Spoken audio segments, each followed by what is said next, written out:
చేద్దాం అనుకుంటే నాకేం దొరకలేదు.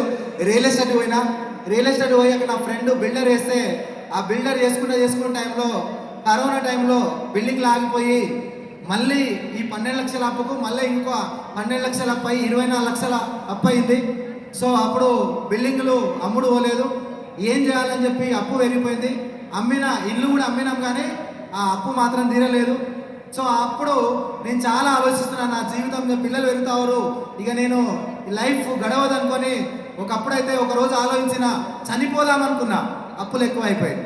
ఆ టైంలో వడ్డీలు అడుగుతా ఉన్నారు.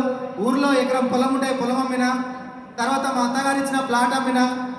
సో తర్వాత పిల్లలు మామూలు స్కూల్లో అవుతున్నారు. సో జీవితం ఇక నేను చేయలేను అనుకున్న టైంలో 2019 నవంబర్ 17 తారీఖు నాడు మా ఇంటికి వెస్టీజ్ అవకాశం, నా అప్లైన్ మా సొంత భావనే. సో ఆయన మాకు ఈ అవకాశం ఇవ్వడం జరిగింది. సో నేను బిలీవ్ చేయలే, ఎందుకంటే ఎంపీటీసీ బిల్డర్ కాబట్టి చాలా నేను నమ్మను. ఎందుకంటే ఇలాంటి కంపెనీలు పోతాయో ఉంటాయో, ఇలాంటివి మస్తు వచ్చినాయని చెప్పి నమ్మలేదు. కానీ మా మేడం మాత్రం దీన్ని బిలీవ్ చేసింది. ఆమె చదివింది 10th పాస్ మాత్రమే, కానీ నాకు అన్నీ తెలుసు అనే ఈగోతో 2 సంవత్సరాలు ఈ స్టేజ్ నమ్మల. 2019 నుంచి 2021 వరకు మా మేడం ఇంట్లోనే ఉండి 10, 100, 1000, 5000, 10,000, 20,000, 52,000 వచ్చిందా కూడా దీన్ని బిలీవ్ చేయలే. 1,02,000 వచ్చినప్పుడు నాకు డౌట్ వచ్చింది. 10th క్లాస్ చదివింది, సబ్బులు షాంపూలు అంటున్నది, ఇంట్లోనే కూర్చొని బిజినెస్ చేస్తూ ఉంది. నేను చేస్తానేమో 1,00,000 రూపాయలు కూడా ఒక్కరోజు కూడా మిగలలేదు అని చెప్పి ఆ రోజు ఆలోచించిన. ఎలా వచ్చినాయంటే ఒక్క మీటింగ్కి రా అని చెప్తే నిజంగా ఆ రోజు ఆ మీటింగ్ పోకపోతే నా జీవితం మారేది కాదు. వనస్థలంపురం బ్రాంచ్ నిజంగా నాకైతే అక్కడ ఊపిరి వస్తుంది. అక్కడ పోయి ఇక్కడే ముందు కూర్చొని అక్కడ మాట్లాడుతున్న గ్రేట్ లీడర్, నిజంగా కొన్ని వేల మంది జీవితాలు మారుస్తున్నటువంటి ఎంఎస్ఆర్ గారు అక్కడ మాట్లాడుతున్నాడు. ఒకే మాట చెప్పిండు, పేదవానిగా ఉండడం నీ తప్పు కాదు, పేదవానిగా చనిపోవద్దు. జీవితం నీ చేతిలో ఉన్నది. దేవుడు వరాలు ఇవ్వడు, శాపాలు ఇవ్వడు, అవకాశాలు ఇస్తాడు.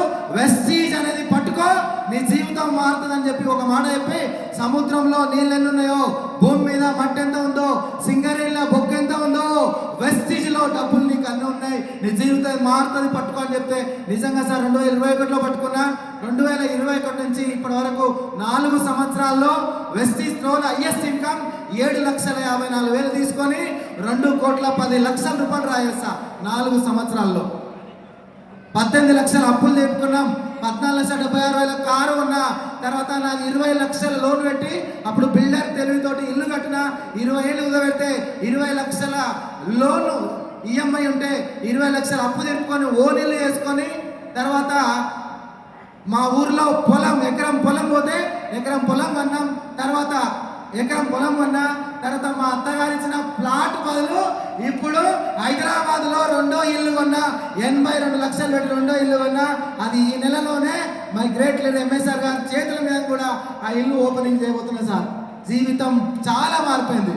సో ఈ అవకాశం రావడం అయితే గ్రేట్. నిజంగా ఇప్పుడు అనుకుంటే కదా, మళ్ళీ జన్మంటుంటే భార్య భర్తగా ఎవరు రావాలంటే మళ్ళీ మా మేడం ధనలక్ష్మి నేనే మళ్ళీ భూమి మీద మళ్ళీ మనిషి జన్మ ఉంటే ఇద్దరమే భార్య భర్త రావాలని మళ్ళీ కోరుకుంటున్నా.